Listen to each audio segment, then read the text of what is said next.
El Señor esté con ustedes. Y con tu espíritu. Lectura del Santo Evangelio según San Mateo. Gloria a ti, Señor. En aquel tiempo dijo Jesús a la gente: ¿A quién se parece esta generación? Se parece a los niños sentados en la plaza que gritan a otros: hemos tocado la flauta y no habéis bailado, hemos cantado lamentaciones y no habéis llorado. Porque vino Juan, que ni comía ni bebía, y dicen: tiene un demonio. Bien vino el Hijo del Hombre, que come y bebe, y dicen: ahí tenéis a un comilón y borracho, amigo de publicanos y pecadores. Pero los hechos dan razón a la sabiduría de Dios. Palabra del Señor. Gloria a ti, Señor Jesús. Pueden tomar asiento. Amados hermanos, en nuestro Señor Jesucristo y María Santísima, nuestra Madre, ¿qué es la sabiduría de Dios?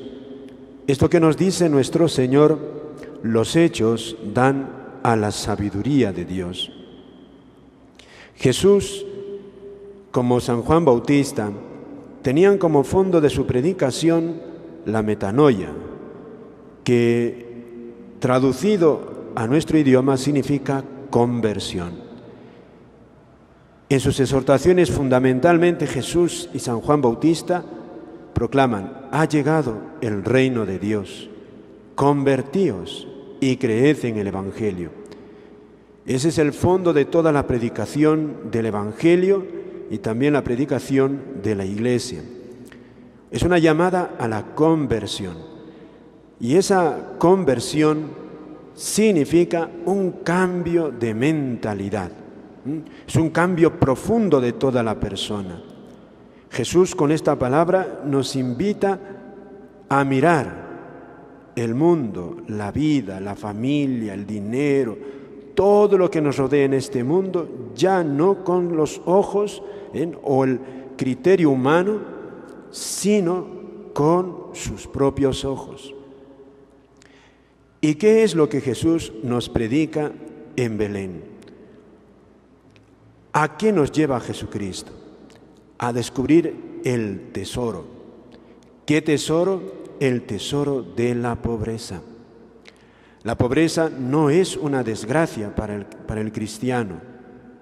Otra cosa distinta es la miseria o la pobreza a la fuerza.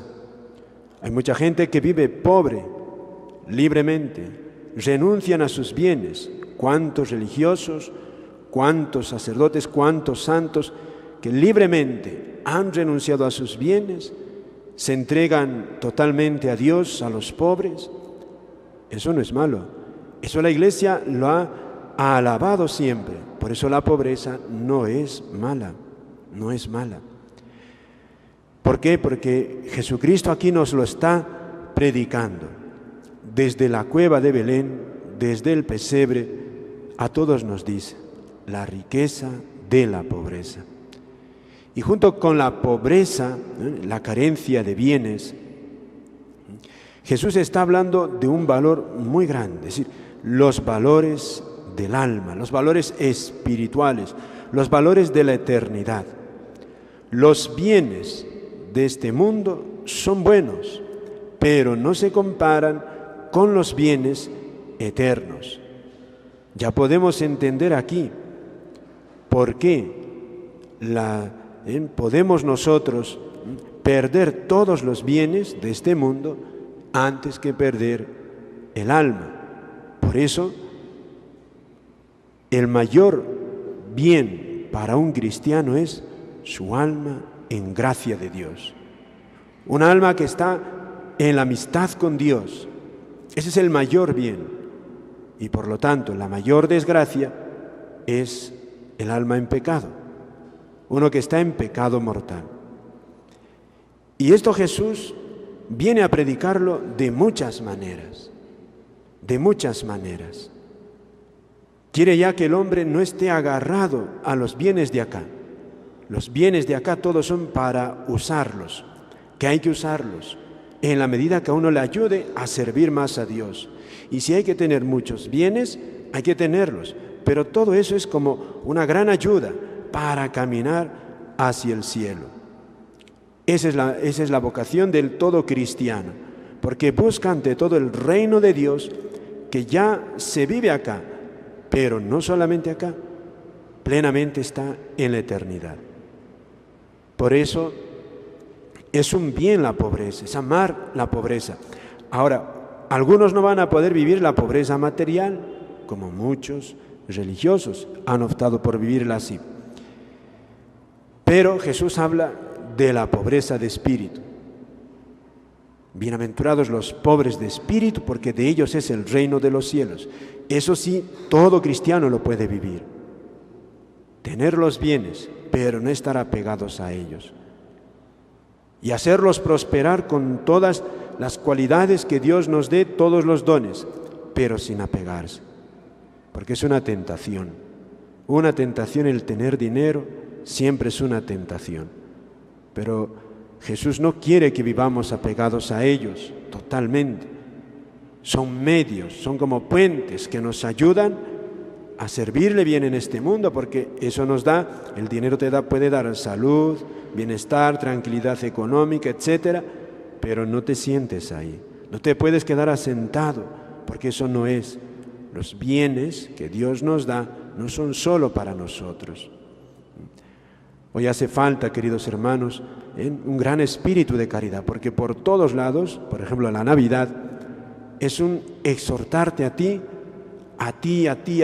todo para ti, compra aquello, gasta aquello, y la Navidad se deforma por ese espíritu de derroche, de desperdicio, de un centrarse en sí mismo, La Navidad, como exhortación de fondo, es un niño que nace en un pesebre, padres pobres. Es una exhortación al desprendimiento, a la generosidad, por lo tanto también con aquellos que puedan carecer de bienes, a compartir lo que Dios nos da. Y aquí una advertencia importante en este Evangelio que hemos escuchado. Esta exhortación, esta invitación a la conversión, a cambiar de mirada, queridos hermanos, no se escucha. No se escucha. O sea, esto humanamente no se escucha. Los hombres sin Dios no lo entienden. Jesús tiene aquí una mini parábola, donde nos explica cómo el Evangelio a veces choca con el pensamiento del hombre que no quiere a Dios. Juan Bautista, un profeta que asustaba. No come, no bebe, vive en el desierto, un hombre sacrificadísimo. La gente cuando lo mira, lo escucha, se asusta. Habla de parte de Dios y sin embargo muchos de sus oyentes le decían: estás endemoniado, estás loco, ¿cómo vas a vivir así? Aquí lo dice Jesús, recogiendo, ¿no?, lo que decían de él. Porque vino Juan que ni comía ni bebía y dicen: tiene un demonio. Puedes hablarle, queridos hermanos, exhortarle bonito al hombre que no tiene a Dios, que no quiere a Dios, hablarle bonito. Y fíjate lo que dice Jesús: vino el Hijo del Hombre que come y bebe. Ya no es como Juan Bautista. Jesús es distinto a él en su modo de proceder. Es más delicado, es más sencillo. Y habla también de la conversión. ¿Qué dicen de él?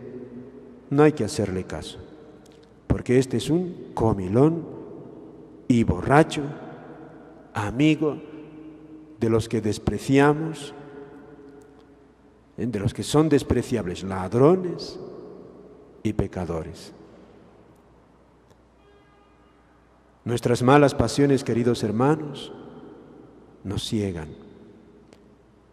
Y cuando domina en nosotros las malas pasiones, el egoísmo, la avaricia, la sensualidad, la pereza, Cuando domine eso en nosotros, nos convertimos en ciegos que no quieren ver.